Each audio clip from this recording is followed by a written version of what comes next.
তোমার পঞ্চপাণ্ডব স্বামী। তুমি এখনো পর্যন্ত কিচ্ছুই জানো না। জানো সুন্দরী, তোমার পঞ্চপাণ্ডব স্বামী তোমাকে রক্ষা করতে পারবে না, কারণ তোমার এই পঞ্চপাণ্ডব স্বামীরা আমাদের সঙ্গে জুহার হেরে আমাদের দাস হয়ে গেছে।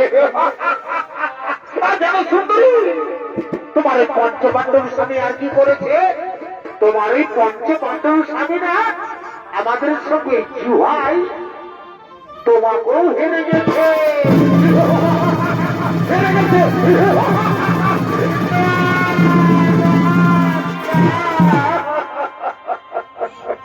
তুমি কোন সবার মাঝাবে কি করলে ভগবান? আমাকে বসবো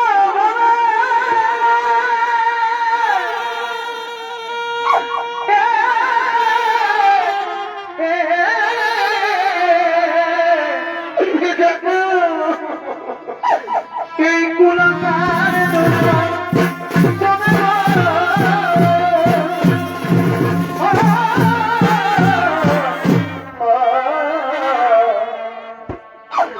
রক্ষা করো প্রভু না, অনেক রক্ষা করো প্রভু না।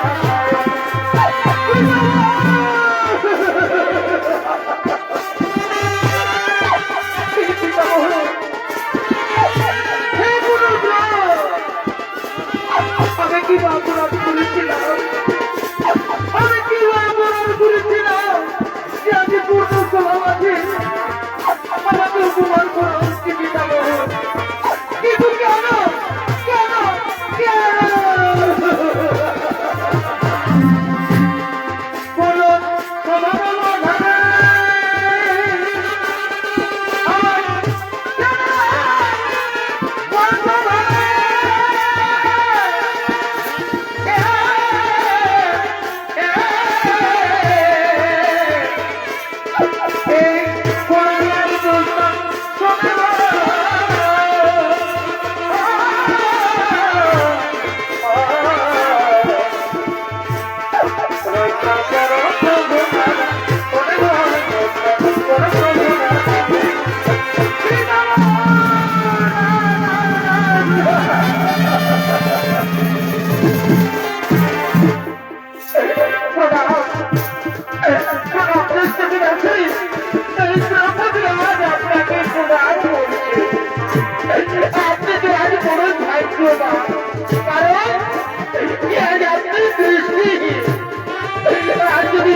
দুর্যোধন পাঠা করার সময় আমাকে কিছুই বলেনি এবং শুধু ছিল পাঠা করার সময় আমাকে কিছু বলেনি। তারপর তুমি আমাকে কিছুই বলো না করতে, তুমি আমাকে কিছুই বলো না, তুমি আমাকে কিছুই বলো না।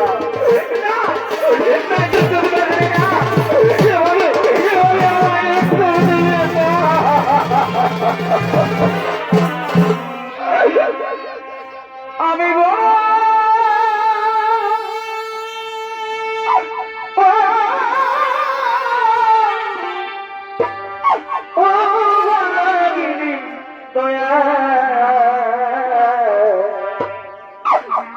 আমার দুঃখের সীমানা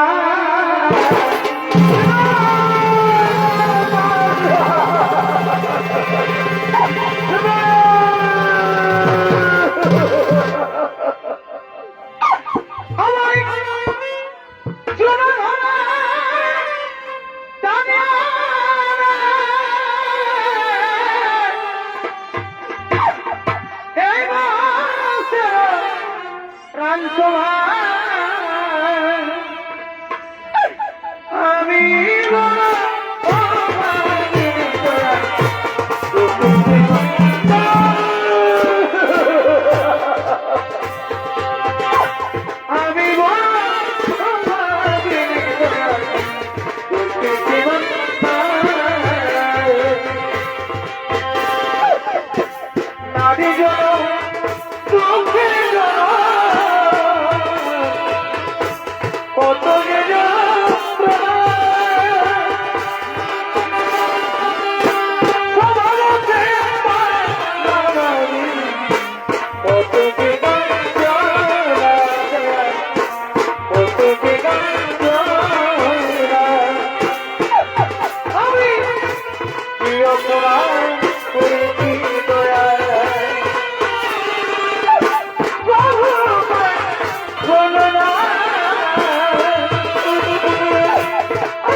দেখো ওই পঞ্চমান্ডব কি ভাই ধরে তারা কিভাবে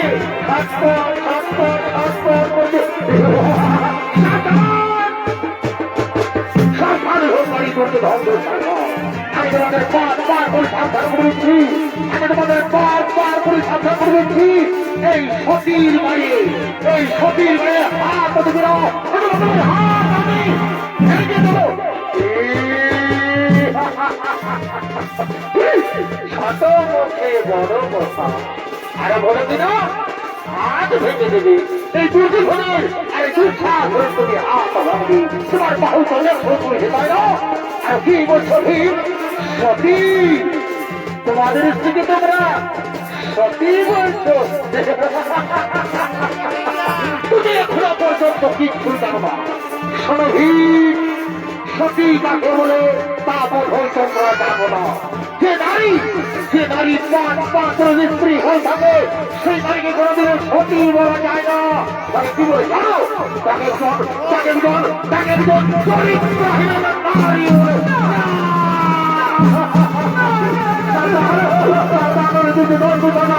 আমি আমাদের বার করে সামনে বলেছি যে বলে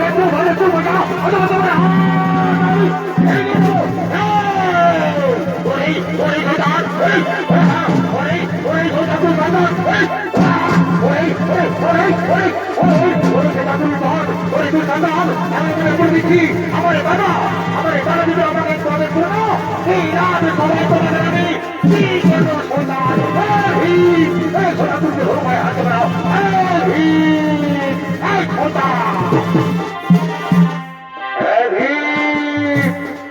তুমি কি এভাবে ছাড়পা করছো তুমি কেন যে তোমরা আমাদের সঙ্গে জুহাই হয়ে গেছো কিভাবে জুহাই হয়েছো কিভাবে কাঠের মতো নিজের জায়গায় করে যাও সোজা আর আমাকে বোঝানো হয় যাও সোজা তোমাকে যাও করে যাও সোজা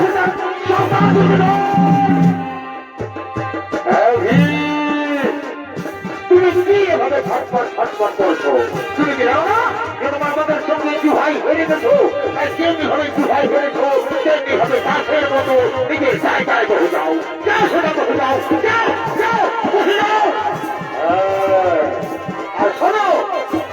দুঃশাসন, তুমি এখন আমার একটা পালন করো।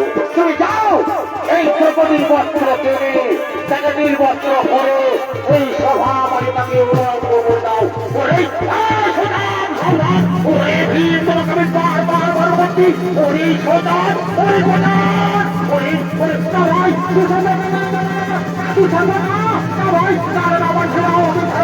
আমি ওকে খাবো না, ওরে সোজান না ভাই, শান্তি না দুঃশাসন না, শান্তি শান্তি তুমি শান্ত হয়ে যাও ভাই। আমি তোমাকে জানি ভাই, আমি যদি তোমাকে একটু আগে করি না, তুমি পঞ্চমণ্ডলে কাউকে ছাড়বে না। তাই তো বলি ভাই, তুমি হস্তিনাপুরের বীর যোদ্ধা যুবরাজ দুঃশাসন। তাই শোনো আমার যোদ্ধা ভাই, তুমি পঞ্চপাণ্ডবের দিকে না থাকে, তুমি এখন আমার একটা পালন করো। তুমি যাও এই দ্রৌপদীর বস্ত্র টেনে তাকে নির্বস্ত্র করে এই সভা মহিলাকে উলঙ্গ করে দাও। দেখি আমি যদি হয় যেতেছি তাকে সভা মাঠে, এই সভা মাঠে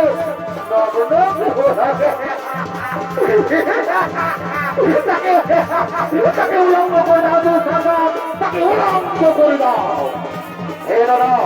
আমি তো বলতে বলেছি, আমি আমাদের ঘরে ঘরে বলতে পারো, আমি একটুখানি বলে দেবো না, আমি অনেক নির্বাচন করে তবে নির্বাচন হয়ে আমি করে দেবো।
এদিকে দ্রৌপদীর বস্ত্র টানতে টানতে যুবরাজ দুঃশাসন মোহ হয়ে পড়ে যায়।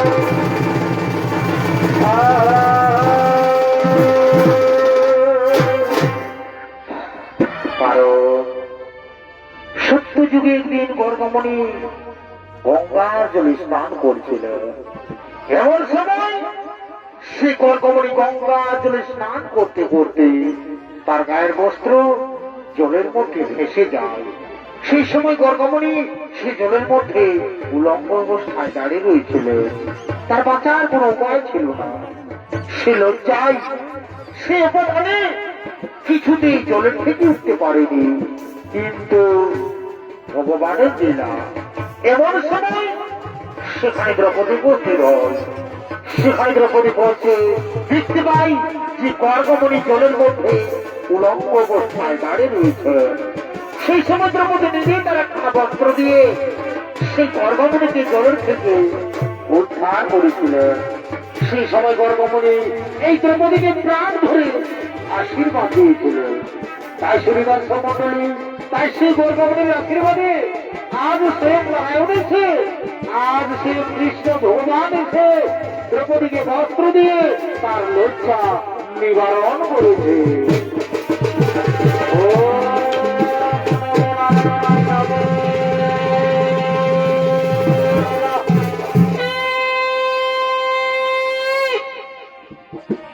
আর এদিকে সেই দ্রৌপদী কাঁদতে কাঁদতে হস্তিনাপুর নরেশ মহারাজ ধৃতরাষ্ট্রকে বলছে,